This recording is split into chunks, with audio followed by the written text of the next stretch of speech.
So guys please sorry, এখানে 1 মিনিটের জন্য একটুখানি ঘন্টি লাইক পুজোর আওয়াজ হবে, বাট তারপর থেকে কিন্তু ওটা পুরোপুরি চলে যাবে। অ্যান্ড আজকে কিন্তু পুরোপুরি আমার মা ক্যামেরা ধরেছে, সো দেখতে থাকো কী করে। জানি না সবাই ভালোবাসো কিনা, তবে আমার বাড়িতে আমার মেয়ে, আমার হাজব্যান্ড ভীষণ ভালোবাসে, আমিও ভালোবাসি, কিন্তু ওরা বেশি ভালোবাসে। আমার হাজব্যান্ডের তো ভীষণ প্রিয়, তো আজকে আমি ওটাই বানাচ্ছি। এখানে মশলাটা কষাচ্ছি, ভেটকি মাছ নুন হলুদ দিয়ে ভেজে রেখেছি, তোমাদের দেখালাম। এটা হচ্ছে পেঁয়াজ, আদা, রসুন, টমেটো, পেঁয়াজ কুচিও আছে, পেস্টও আছে, লঙ্কা দিয়ে আমি এটা একটা মশলা কষাচ্ছি।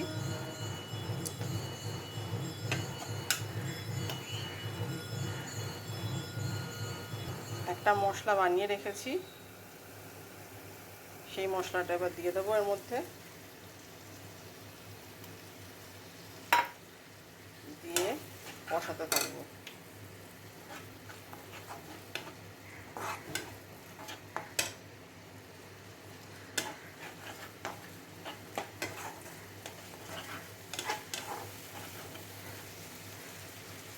মশলা থেকে যখন তেল ছেড়ে আসবে তখন কাঁটাগুলো দিয়ে দেবো। খুবই সিম্পল রান্না, যেমন আমরা মাংস কষিয়ে রান্না করি সেরকমই রান্না। এর মধ্যে ধনে পাতা দিলেও ভালো হয়, তবে আজকে আমার ধনে পাতাটা নেই। মশলা কষানো হয়ে গিয়ে তেল ছেড়ে গেছে মশলা থেকে, আমি একটু স্লাইড জল দিয়েছি। এবার আমি এটার মধ্যে ভেটকি মাছের কাঁটা যেটা ভেজে রেখেছিলাম সেটা দিয়ে দেবো। আমি ভেটকি মাছের কাঁটাগুলো অ্যাড করে দিয়েছি। দেওয়ার প্রসেসগুলো দেখাতে পারছি না, যেহেতু টিহুর এক্সাম, তো টিহুর রিকোয়েস্টে আমি করছি ভিডিওটা। এই কাজটা টিহুই করে, তো আমি ভেটকি মাছের কাঁটাগুলো অ্যাড করে দিয়েছি।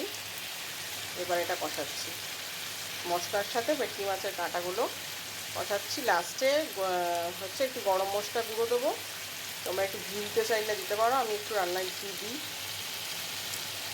তবে ভেটকি মাছের কাঁটা প্রচুর তেল থাকে, মানে প্রচুর চর্বি বেরোয়, ওই জন্য আমি খুব একটা দেবো না, অল্প দেবো। আর চাইলে তোমরা ধনেপাতা দিতে পারো, সেক্ষেত্রে ঘিটা দেবে না। লাস্ট লুকটা তোমাদেরকে আবার দেখাচ্ছি আমি। এটা হচ্ছে মোটামুটি লাস্ট লুকে চলে এসছে ভেটকি মাছের কাঁটা। আমি একটু বাড়িতে বানানো শাহি গরম মশলার গুঁড়ো অ্যাড করে দিলাম। সো গাইজ আশা করছি তোমাদের আজকে ভিডিওটা খুব ভালো লেগেছে। আর আমার মা ধরেছিল আজকে ক্যামেরাটা, কারণ কি যেহেতু আমি ছিলাম না বাড়িতে, আমি কাজে ছিলাম। তো কেমন লাগলো অবশ্যই জানাবে, সাবস্ক্রাইব কমেন্ট শেয়ার লাইক করে দেবে কিন্তু।